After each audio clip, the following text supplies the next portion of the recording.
رجب کے مہینے میں یزید حکومت میں آیا ہے 60 ہجری میں، اور 64 ہجری میں بنا بر روایت جو میں آپ کو پیش کر رہا ہوں 10 ربیع الاول کو یزید ہلاک ہوا ہے۔ 10 ربیع الاول کو، جو میں آج دیکھ رہا تھا طبری نے جو لکھا، جو اہل سنت کے مورخین نے لکھا، اور 64 ہجری میں، یعنی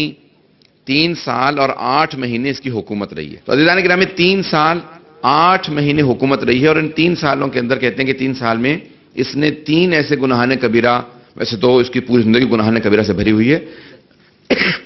لیکن 3 ایسے گناہ کیے ہیں کہ جس کی جہنم کے لیے کافی تھے، جس کے بعد پھر توبہ کے دروازے بند ہو جاتے ہیں۔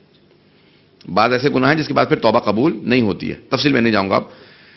تو پہلے 61 ہجری کے اندر واقع کربلا اس کے ہاتھوں ہوا،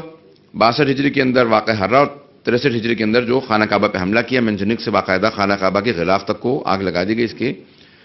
یزید کے ہاتھوں۔ اب 64 ہجری کے اندر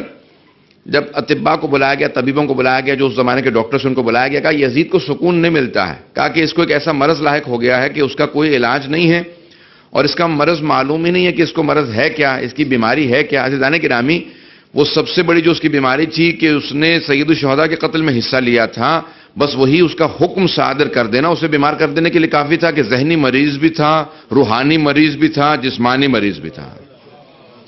اب اس کی رواں جو ہے بالکل اس کی جو نفسیاتی کیفیت تھی، تو اس کو اطباء نے، اس زمانے کے طبیبوں نے کہا کہ تم شکار پہ جایا کرو، سیر و تفریح میں زیادہ سے زیادہ وقت گزارو، اس سے تمہیں سکون ملے گا۔ تو اب 64 ہجری کے اندر یہی ربیع الاول کا مہینہ تھا، اس نے باقاعدہ 10,000 کا لشکر بنایا کہ میرے ساتھ شکار کھیلنے چلو۔ اور ایک مرتبہ 64 ہجری میں جب یہ یزید ملعون گیا شکار کے لیے، تو تقریباً 2 دن کا مسلسل دمشق سے اس نے سفر کیا، اور دمشق سے دور ہو گیا، اور پھر اس نے باقاعدہ ایک ہرن کو دیکھا، کہا کہ میں اس کو شکار کرنا چاہتا ہوں، اپنے گھوڑے کو دوڑایا، سب کے سب لوگ فوجی ساتھ آنا چاہتے تھے، اس نے کہا سب رک جاؤ، میں صرف اکیلا اس ہرنے کے پیچھے جاؤں گا، اور تیزی سے ایک وادی میں، یہاں تک کہ ایک بہت ہی بھیانک قسم کی وادی میں داخل ہو گیا۔ یہ روایات میں مختلف دیکھ کے آئے ہوں آج۔ تو ایک مرتبہ جب وارد ہوا تو اس نے دیکھا کہ قریب تھا کہ ہرنی کو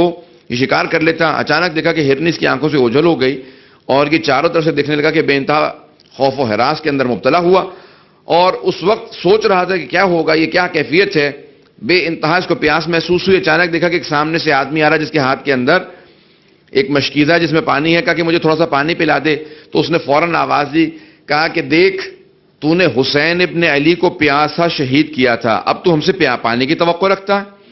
کہا پھر تم کیا کرو گے؟ کہ اچانک ایک مرتبہ ایک عقاب نے اس پہ حملہ کیا، ایک پرندے نے، یا عقاب مانند ایک پرندہ تھا،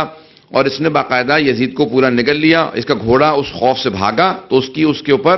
ران ایک ٹانگ جو ہے وہ ٹوٹ کے رہ گئی، اور باقاعدہ اس کے گھوڑے کے دوڑنے کی وجہ سے، اور باقی یزید کو اس پرندے نے نگل لیا۔ معصوم سے پوچھا کہ یہ سب لوگوں نے جو بتایا کہ جب اس کا گھوڑا واپس آیا خوف سے بھاگتا ہوا تو اس پہ اس کی ٹانگ باقی تھی، تو پھر اس وقت امام علیہ السلام نے پورا واقعہ سنایا۔ کہا کہ اللہ سبحانہ و تعالیٰ نے 2 فرشتوں کو بھیجا تھا، ایک جو انسانی شکل میں آیا تھا جس نے پانی دکھایا تھا، اور دوسرے کو عقاب کی شکل میں بھیجا جس نے اس کو باقاعدہ کھا لیا، اور قیامت تک کے لیے مسلسل اس کو چیرتا رہے گا، کھاتا رہے گا، پھر اگل دے گا، پھر دوبارہ کھائے گا۔ کہا قیامت تک کے لیے یہ یزید کا عذاب ہے، اس کے بعد اس سے زیادہ عذاب ہے۔ عزیزان گرامی،